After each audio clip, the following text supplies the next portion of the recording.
So 90% is the critical threshold.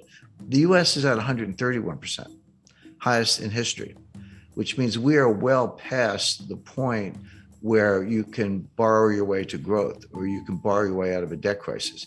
And we were heading for a debt crisis. So the way it works is raise interest rates, tighten money, reduce the balance sheet, et cetera, get unemployment up. It doesn't sound like a desirable goal, but that's what it takes. And that's what happened in 1982. Get unemployment high enough so people are buying hamburger instead of steak. They're buying, whatever's the least expensive thing on the shelf, day-old bread instead of new bread, or they're not buying gasoline because they're not going to work, et cetera.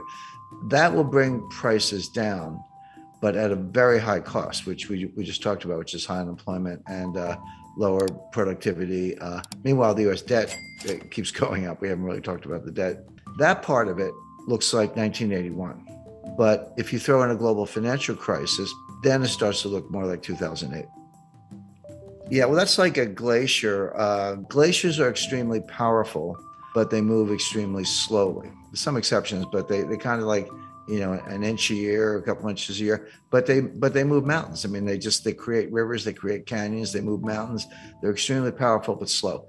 That's a good metaphor for the impact of debt. And when I talk about debt, in particular with the United States, but you can apply this to any country, I focus on the debt to GDP ratio, because you can't really talk about debt in isolation without thinking about the capacity to pay the debt.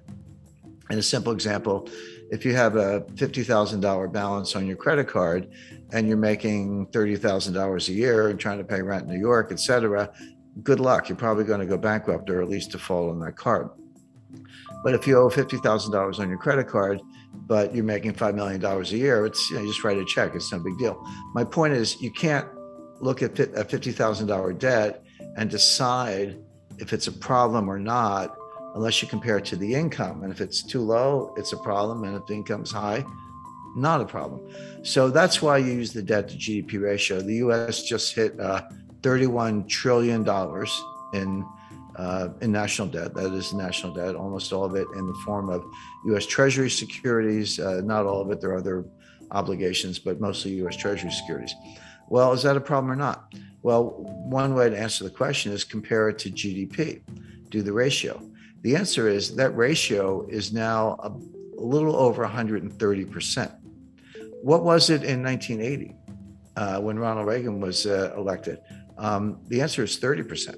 30% is completely comfortable. That's like the person with the $50,000 debt is making millions. No big deal. 30% is comfortable. 50%, yeah, getting up there. Angela Merkel and all her years in Germany, and there's a lot of research to back this up, says that 60% was the limit. And that's what the Maastricht Treaty that created the European Union and the European Central Bank, that was their goal. They said, don't go over 60%. If you do, you're expected to take measures, raise taxes or reduce debt or reduce spending, do something to get that back down under 60%. If you say, what's the critical threshold where, water turns to steam, or, water turns to ice, or something changes in such a way that it's not the same. It's radically different, but it happens very quickly. The best research says the answer is 90%. And this comes out of, Ken Rogoff at Harvard, also Carmen Reinhart, who's now the chief economist at the World Bank. But they've looked at hundreds of cases over hundreds of years. And I like that because it's not just, kind of cherry picking data. Developed economies, developing economies, economies that issue debt in their own currencies, ones that issue debt in other currencies, principally US dollars, et cetera. So, a wide variety of case studies. And they show that when your debt to GDP ratio goes over 90%, your multiplier of additional debt goes below 1. So just to put that in context, at 30%, if I borrow $1 and spend $1, I might get $1.30 of growth.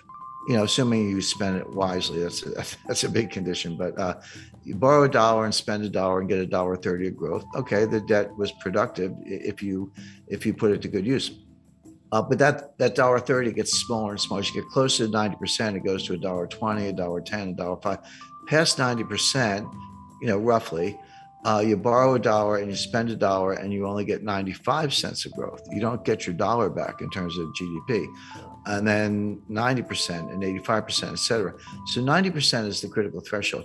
The US is at 131%, highest in history, which means we are well past the point where you can borrow your way to growth, or you can borrow your way out of a debt crisis. And we were heading for a debt crisis. Now, Stephanie Kelton, she's the big brain of modern monetary theory. She's a professor at State University of New York. She says it doesn't matter. That they always point to Japan. Japan is at 280%, way past any member of the peer group. China's probably higher. China's a little more opaque because they are, but also they don't have as much national debt. If you look at the national debt to GDP, it's modest, but they have an enormous amount of provincial debt, and the banking system is owned by the government or controlled by the government. So when you throw in the bank debt, the state-owned enterprises, the provincial debt, and the government, so that's the real national debt. Stephanie Kelton says it doesn't matter because you're borrowing in your own currency.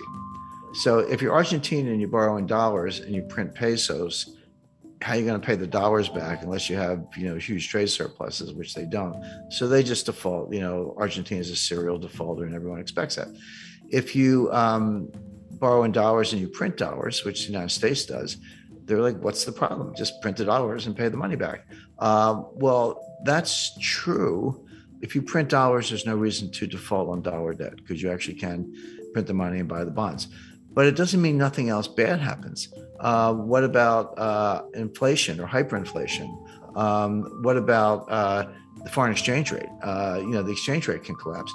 And these modern monetary theorists show very little understanding of the international aspects. They treat the US like a closed economy, which it's not. I mean, if it were a closed economy and we didn't have to worry about trade deficits, trade surpluses, capital flows, exchange rates, foreign credit, China owning $1 trillion of US Treasury securities, which they do. If you didn't have to worry about any of that, I think they'd probably still be wrong, but they'd have a better case. But you do. And they're just not very knowledgeable about any of those things. But you can think of exchange rates as a conveyor belt. Exchange rates are one way the problems go from one country to another, or good things can go from one country to another, depending on whether exchange rate is going up or down, the impact on terms of trade, et cetera. But they completely ignore all that. They also ignore the role of commercial banks. They just look at the Treasury and the Fed and look at money supply, but like kind of M0, but don't understand how commercial banks create M1 and they do their own thing. They're not on as short a leash as they seem to think. But if you read Stephanie Kelton's book, The Deficit Myth, she says, well, we don't really need a bond market, U.S. bond market. We only have a bond market as a favor to investors because it gives them a place to put their money. But why have, he said, you have government spending. So the Treasury borrows money by issuing bonds, and then the Fed monetizes the bonds by buying the bonds, and that gives the Treasury the money to pay the bills, et cetera. She says, do away with all that. Just give the Fed, wire instructions for Lockheed. And if you need 5 F-35 fighter jets, order them and just send the money right to Lockheed. Why do you need a bond market? I mean, she actually says that. So, okay, legally, that might be possible, but to suggest that you can do that without consequences is nonsense. And then you say, what about inflation? Their view is as long as there's excess capacity and unmet needs, et cetera, you're not going to have inflation because there's a lot of slack in the economy. Well, that's a legitimate debate. But they say when inflation happens, raise taxes. And then, by the way, they also say you don't need a tax system because if you can just print the money, why do you have to collect taxes? And their answer is, we collect taxes to redistribute income. Okay, well, at least they're honest. I mean, that's kind of a socialist model, but they're honest about it. But it's important to bear in mind that Stephanie was the principal economic advisor to Bernie Sanders in 2016 and 2020. And Bernie Sanders today is the chairman of the Senate Budget Committee, controls the purse strings. So coming out of Congress, and Biden's kind of a cipher. He's barely aware of his own existence. So Sanders is in a powerful position, and she's she's the Bernie whisperer, so to speak, who's behind all this. So if you ask the typical member of Congress, can you define modern monetary theory? They'll look at you funny. They've either never heard of it or they certainly don't know what it means, MMT, But they're acting in accordance with modern monetary theory. Whether they know it or not doesn't matter. The actual behavior of the Congress, and again, just go back to COVID 2020, because we talked about the debt to GDP ratio. So in around May or June 2020, Trump put through a $2 trillion COVID relief package, and that was when the Paycheck Protection Plan, that was $800 billion, and everyone got the $1,200 check, et cetera, et cetera. And then at the end of December, at the very end of the Trump administration, they did another $1 trillion, almost. And that's when everyone got the $600 checks. And now you're up to $1,800. By the way, those checks, that is helicopter money. That's, what the Fed does is kind of nonsense. But when it's fiscal policy, not monetary policy, and you're handing out checks, that is helicopter money. And credit to Larry Summers for saying, you're going to get inflation out of this. Well, Biden comes into office in January 2021, and he's like, not to be outdone, he did his own COVID relief package. That was another $2 trillion. And that's when we all got the $1,400 checks. They just handed them out. And then later that year, they did the $1 trillion infrastructure package. And then just to top it off, what did we get recently was the just under $1 trillion Green New Deal. I call it the Green New Scam. Well, and the baseline budget deficit, before everything I just described, the baseline budget deficit was about $1 trillion a year. So take $1 trillion for 2020, 2021, and 2022, add on, $2 trillion for Trump's first package, $1 trillion for his second one, $2 trillion for Biden's first package, $1 trillion for the Green New Scam, and I think $1 trillion for infrastructure. That's $7 trillion on top of the $2 trillion baseline budget deficit. So that's $9 trillion piled on top of what was at the time about a $21 trillion national debt. So that's how we got to 30 trillion. That's how the ratio went from 106 to 131. These numbers are mind-boggling, and MMT says doesn't matter. But it does matter, and it shows up the way I described earlier, which is it slows growth. You don't get growth. So best case for the U.S. is very slow, weak growth, which we saw from 2009 to 2019. Worst case is you throw a recession on top of that, which we're heading for, and the U.S. will be in fiscal distress.